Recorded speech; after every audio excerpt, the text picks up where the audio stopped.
মুর্শিদাবাদের সাগরদিঘিতে অনুষ্ঠিত হলো বিজেপির র্যালি। জঙ্গিপুর লোকসভা কেন্দ্রের বিজেপি প্রার্থী ধনঞ্জয় ঘোষের সমর্থনে এই র্যালির আয়োজন। সাগরদিঘির পিডব্লিউ মাঠ থেকে এই র্যালি শুরু হয়। সাগরদিঘির ব্লক মোড়, সন্তোষপুর, সাগরদিঘির বাজার, পোপড়া হয়ে এই র্যালি চলে।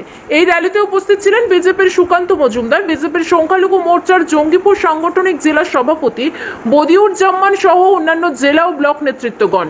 জিয়াউর রহমানের রিপোর্ট, NTV। ভোট করায় হামলা করে, ভয় দেখিয়ে, মারামারি করে, কিন্তু বেশি দিন এটা চলবে না। সরকারটা যাচ্ছে, এই যত গুন্ডা বদমাশ আছে যারা বিজেপির কর্মীদের উপর হামলা করেছে, বিজেপি কর্মীদেরকে এখনো পর্যন্ত 200-র বেশি কর্মী আমার খুন হয়েছে 14 সাল থেকে। যেখানে লুকিয়ে থাকুক, আজকে অমিত শাহজি বলেছেন না, আমি সেটাই বলছি, আমাদের সরকার তৈরি হওয়ার পর পাতাল থেকে হলেও খুঁজে নিয়ে আসবো, প্রত্যেককে উল্টো করে টাঙিয়ে সোজা করা হবে যারা বিজেপির কর্মীদের উপর হাত দিচ্ছে, বিজেপির উপর হাত দিচ্ছে। মুর্শিদাবাদকে তো মুখ্যমন্ত্রী তার অনুপ্রেরণায় পুরো বোম বারুদের স্তূপাকারে পরিণত করেছেন। বোম বারুদের সেন্টার, এপি সেন্টার বলা ভালো, যেখান থেকে বোম সাপ্লাই হবে। কত বোম লাগবে আপনার? মুখ্যমন্ত্রী তো অন্য কোনো শিল্প করতে পারেনি এখানে পশ্চিমবঙ্গে 10-12 বছরে। এই বোমা শিল্পটাই একমাত্র করতে পেরেছে, তার জন্য ওনাকে বোমাশ্রী পুরস্কার দেওয়া উচিত। গতকাল মুখ্যমন্ত্রী এসেছিল মুর্শিদাবাদের ভগবানগোলায়, তারপরে দেখা যাচ্ছে যে গতকাল মধ্যরাতে CPM এর কার্যালয়ে আগুন দিয়ে দেওয়ার অভিযোগ তৃণমূল আশ্রিত দুষ্কৃতীদের বিরুদ্ধে। মমতা ব্যানার্জি উস্কানি দিয়ে গেছে। এইভাবে তো পলিটিক্স করে ওরা, রাজনীতি করে। অন্যের বাড়ি পুড়িয়ে দাও, অন্যের পার্টি অফিস পুড়িয়ে দাও, যে কোনো পার্টিরই হোক না কেন। CPM এর পার্টি অফিস মানে তো পার্টি অফিস, যদিও CPMও সেই তৃণমূলের নীতিতেই বিশ্বাস করে। CPM যখন ক্ষমতায় ছিল বিরোধীদের পার্টি অফিস পোড়াতো, কিন্তু আমরা এই নীতিতে বিশ্বাস করি না। শোনো, আমরা CPM এর পাশে দাঁড়াচ্ছি। আমরা মনে করি যে কোনো রাজনৈতিক দলের তার কর্মকাণ্ড করার, তার রাজনৈতিক গতিবিধি করার অধিকার আছে। সে CPM হোক, তারও আছে, নকশাল হলে তারও আছে।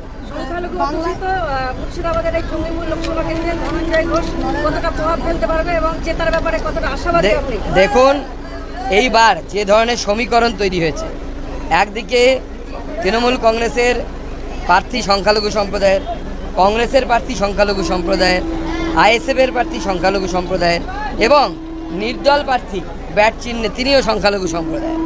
তার মধ্যে ISF এবং নির্দল প্রার্থী এবং কংগ্রেস প্রার্থী তিনজনেই যথেষ্ট শক্তিশালী। আমার মনে হচ্ছে এইবার জঙ্গিপুর একটা ম্যাজিক দেখাবে। অমিত শাহ বলেছে বাংলা 2,29,000 কোটি টাকার হিসাব।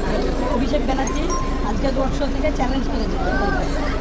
দেখুন, হিসেব দেয়নি তো, চ্যালেঞ্জ করার কি আছে? ক্যাগ রিপোর্ট বলছে তো, ক্ষমতা থাকলে ক্যাগকে চ্যালেঞ্জ করতে বলুন।